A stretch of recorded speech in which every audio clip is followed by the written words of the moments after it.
सच्चिदानन्दरूपाय विश्वोत्पत्त्यादिहेतवे तापत्रय विनाशाय श्रीकृष्णाय वयं नमः। गुरुर्ब्रह्मा गुरुर्विष्णु गुरुर्देवो महेश्वरा गुरुर्साक्षात् परब्रह्म तस्मै श्री गुरवे नमः। मनोजवं मारुततुल्यवेगं जितेन्द्रियं बुद्धिमतावरिष्ठं वातात्मजं वानरयूथमुख्यं श्रीरामदूतं शरणं प्रपद्ये। सिया राममय सब जग जानी करहु प्रणाम जोरी जुग पानी। श्री कृष्ण गोविंद हरे मुरारी हे नाथ नारायण वासुदेवा। श्री कृष्ण गोविंद हरे मुरारी हे नाथ नारायण वासुदेवा। हे नाथ नारायण वासुदेवा। हे नाथ नारायण वासुदेवा। श्री कृष्ण गोविंद हरे मुरारी हे नाथ नारायण वासुदेवा। गोपाल कृष्ण भगवान की जय। श्री रामदेव जी भगवान की जय। सद्गुरु भगवान की जय। श्री हनुमान जी महाराज की जय। ओम नमः पार्वती पते हर हर महादेव। जय श्री कृष्ण। मेरे सभी भाई बहनों को मेरा प्रणाम। मेरे भाई बहन, रोज की तरह कुछ थोड़ा आज भी भक्ति का महिमा हम सुन ले, दर्शन कर ले। तो मेरे भाई बहन, भक्ति, भगवान की भक्ति जो है बड़ी सुखदायी है, आनंददायी है। जब इस भक्ति को भक्त कुछ प्रमाण में आत्मसात कर ले, तब भक्त अपने में सबको और सब में अपने को देखता है। ये भक्त की व्याख्या है। भक्त क्या करता है? सभी जीवों को अपने में देखता है और सब में अपने को देखता है। यही भक्ति है। भक्ति में नीच पर का जो भेद है ये मिट जाता है। भक्ति जब अंदर आती है, साधक में, जीव में, भक्त में जब भक्ति उतरती है तो ये भेद मिट जाता है कि वो पराया है, ये अपना है। सब में वो कृष्ण को देखता है, सब में कृष्ण उसको नजर आता है कि कृष्ण ही है मेरे में भी और सब में भी। मनुष्य ने अपने बीच हजारों दीवारें खड़ी कर दी, राष्ट्र की, समाज की, कुटुंब की। इसमें ही लड़ाई झगड़े में आदमी परेशान होते रहता है और इसमें पैदा हो लड़ाई झगड़ों। ये लड़ाई झगड़ी कब मिटेगी? जब आदमी के भीतर भक्ति हो। इस निजी भेदभाव के भेद को मिटाना ईश्वर के ज्ञान का फल है। जब भक्ति उतर जाए, भक्ति आने के बाद ईश्वर का ज्ञान क्या है? किसको आप ज्ञान समझोगे? कौन सा ज्ञान? बस यही ज्ञान है जो भगवान कहते हैं, हमारे संत और ऋषि मुनि कहते हैं कि हमारी शास्त्र कहते हैं कि आदमी का निजी भेदभाव मिट जाए, बस यही ईश्वर की प्राप्ति है और यही ईश्वर का ज्ञान का फल है। बड़ी सुंदर बात है। भेदभाव जब तक नहीं मिटेगा तब तक ज्ञान की प्राप्ति नहीं, ईश्वर की भक्ति प्राप्ति नहीं। जो ईश्वर की भक्ति करने वाला है वह इसी रास्ते पर अग्रसर होता है। जब आदमी के भीतर भक्ति उत्पन्न हो तो मेरे भाई बहन, जो ईश्वर की भक्ति करने वाला है उसके भीतर ये भेदभाव मिटने लगता है और वो इसी रास्ते चलता है। हम भक्ति करें और भेदभाव करें तो ये भक्ति के रास्ते पर नहीं चलता। आदमी चलने का ढोंग मात्र कर रहा है। दिन दिन उसकी आत्म भावना बढ़ती जाती है। आत्म भाव जब वो भक्ति में अग्रसर होता है तो आदमी की भावना बढ़ती जाती है। कौन सी भावना? आत्म भावना। नहीं, ये गाय है, ये कुत्ता है, ये बैल है, ये बकरी है, ये पशु है, ये पक्षी है, हिरण है, मोर है, सब में उसकी ये आत्म भावना बढ़ती है। ये भक्ति का जब भक्ति प्राप्त होने लग जाती है और ये भेद उसके मन से धीरे धीरे धीरे मिटने लगता है साधक के मन से। और यही साधक को होना भी चाहिए, यही साधक को करना भी चाहिए, जब ही जीव आगे बढ़ सकता है ईश्वर प्राप्ति के लिए, भक्ति की प्राप्ति के लिए। जो सोचता है जैसे मेरे शरीर में वासना है, दूसरों के शरीर में भी वासना है, मैं जो खा रहा हूं वो दूसरे को भी खाना चाहिए, मैं जो खिलाऊं, मैं जो खा रहा हूं वो मैं दूसरे को भी खिलाऊं, कहीं ऐसे भक्त है? हमको खुद को भी अच्छा नहीं लगता। जो अपन खाओ वो दूसरे को खिलाओ। पहले दूसरे को खिलाने में जो आनंद आता है उसके नाम भक्ति है। खिलाकर खाओ, पिलाकर पियो, सात्विक खाओ। पिलाकर पियो मुझे दारू मत पीने लग जाना। कई लोग ऐसे करने लग गए। अभी मेरे सभी भाई बहनों से मेरी प्रार्थना है, निवेदन है, कोरोना में कई लोगों ने, पागल लोगों ने ऐसा एक अफवाह छोड़ दी कि बोले दारू पियो तो दारू पीने वाले के पास कोरोना नहीं आएगा। कई येड़े लोग तो बोले नहीं नहीं शरीर को दारू लगा लो तो कोरोना नहीं आएगा। नहीं, पागलपन मत करो। जीवन बिगड़ेगा, पैसा बिगड़ेगा, शरीर बिगड़ेगा। अरे कोरोना को भगाना है तो हम उसके नियम में चले, मास्क लगाए, हाथ धोए, शरीर की शुद्धि रखे, कुछ लोगों से डिस्टेंस रखे, तो कोरोना अपने आप भागेगा। सोच समझ के, ये सोच नहीं रखना कि दारू पीने से कोरोना भाग जाएगा।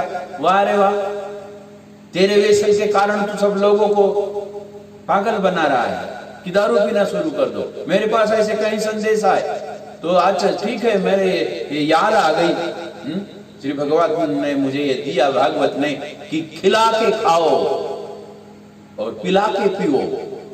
तो पिलाने का क्या मतलब? दारू नहीं।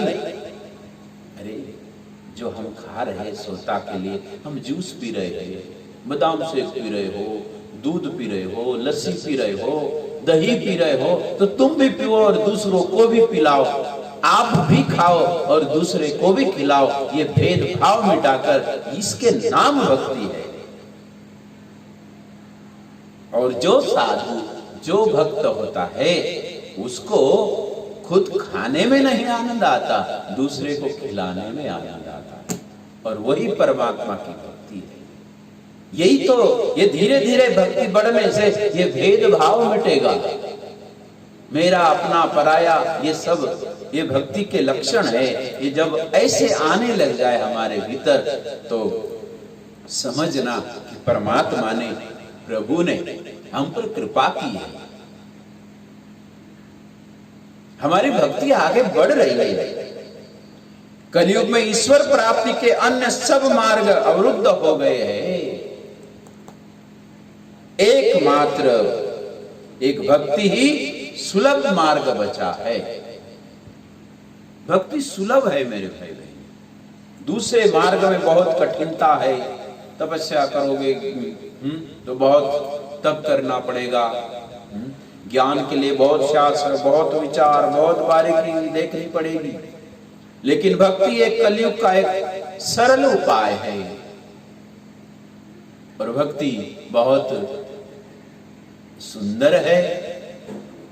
और भक्ति आ जाए, गोस्वामी जी महाराज एक चौपाई में लिखते हैं, भक्ति स्वतंत्र सकल गुण खानी, भक्ति स्वतंत्र सकल गुण खानी, बिनु सतसंगन पावहि प्राणी, बिनु सतसंगन पावहि प्राणी। मेरे भाई बहन, भक्ति स्वतंत्र है। हरेक आदमी, हरेक जीव परमात्मा की भक्ति कर सकता है और करना चाहिए।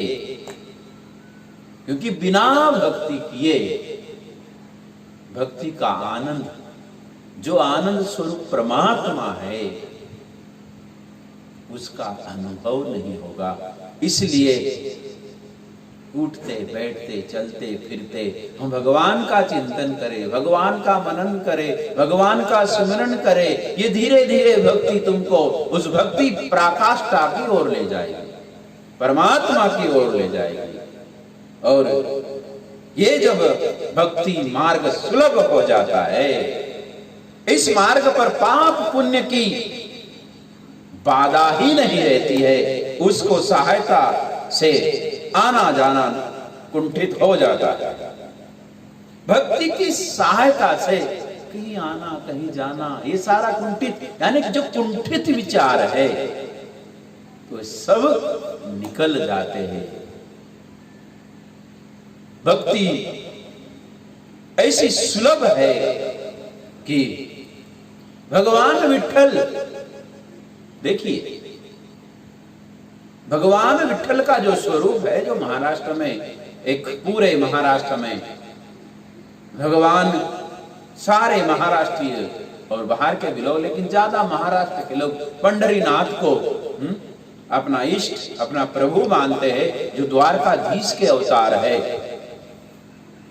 भगवान के मंदिर में जाके आप दर्शन कीजिए पंढरीनाथ में।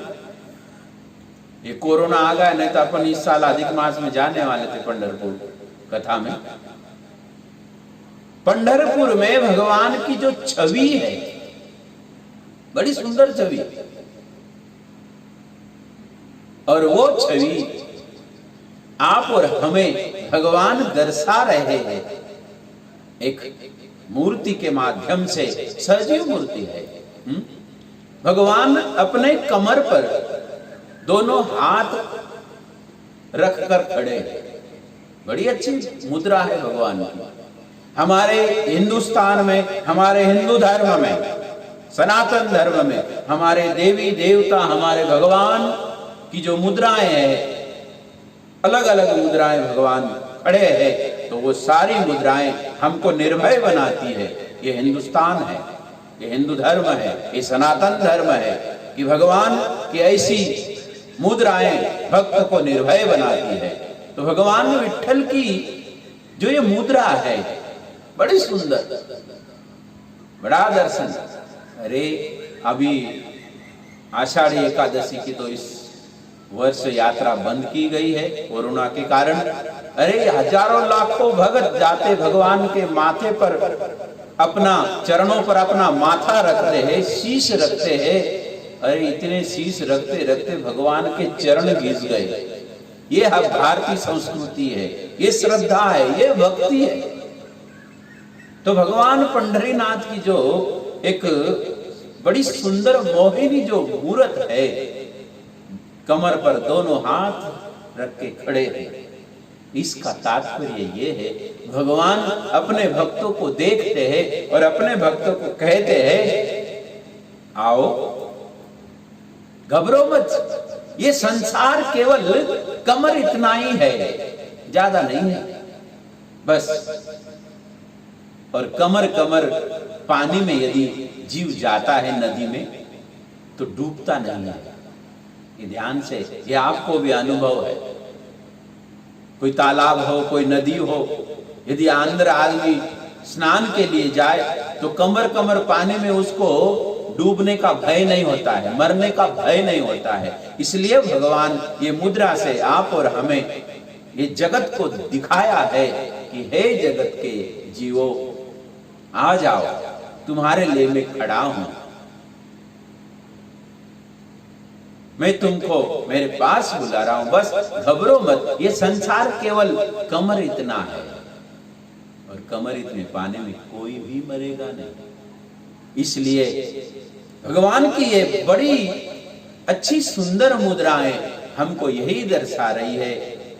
दूसरा और भी एक कारण है कि भगवान खड़े रह के अपने भक्तों को देख रहे हैं, दर्शन दे रहे हैं कि मेरे भक्त मुझे मिलने आ रहे हैं और मैं उनको दर्शन दूं, मिल लूं। संसार इतना ही है मेरे, लेकिन जीव जो है संसार को सब कुछ मान बैठता है और प्रभु की भक्ति को भूल जाता है। इसीलिए उसके जीवन में सारी आपत्ति आ जाती है। आज बड़े लोग परेशान हो गए, 1.5-2-2.5 महीने हो गए लॉकडाउन को। अरे नहीं, ठीक है, मनुष्य को, जीव को सुख दुख में सम रहना ये भगवान की भक्ति सिखाती है। और जो जीव, जो साधक सुख दुख में सम रहना सीख ले, हे अर्जुन, वही मेरा भक्त है। थोड़े दिन है, चला जाएगा, कोई बात नहीं है। लेकिन ये ऐसी परमात्मा की जो भक्ति है, भक्ति स्वतंत्र सकल गुण खानी, बिनु सत्संग न पावहि प्राणी। ये भक्ति को पाना है तो आप और हमको हमारे सद्ग्रंथों का स्वाध्याय करना होगा, हमारे संतों का संग करना होगा, ऋषि मुनियों का संग करना होगा, स्वाध्याय करना होगा, भक्ति करनी होगी, पूजन अर्चन वंदन। तो इससे ये भक्ति जो है स्वतंत्र है और सब गुणों की खान भी है। कोयले की खदान में जाओगे तो कोयला मिलेगा, चांदी की खदान में जाओगे तो चांदी मिलेगी, तांबे की खदान में जाओगे तो तांबा ही मिलेगा, पीतल जाओगे तो पीतल ही मिलेगा, सोने की खदान में जाओगे तो सोना मिलेगा, वहां चांदी नहीं मिल पाएगी, हीरे की खदान में जाओगे तो हीरा ही मिलेगा, वहां सोना नहीं मिलेगा। लेकिन ये अलग अलग खदानों में हमको अलग अलग वस्तु मिलेगी।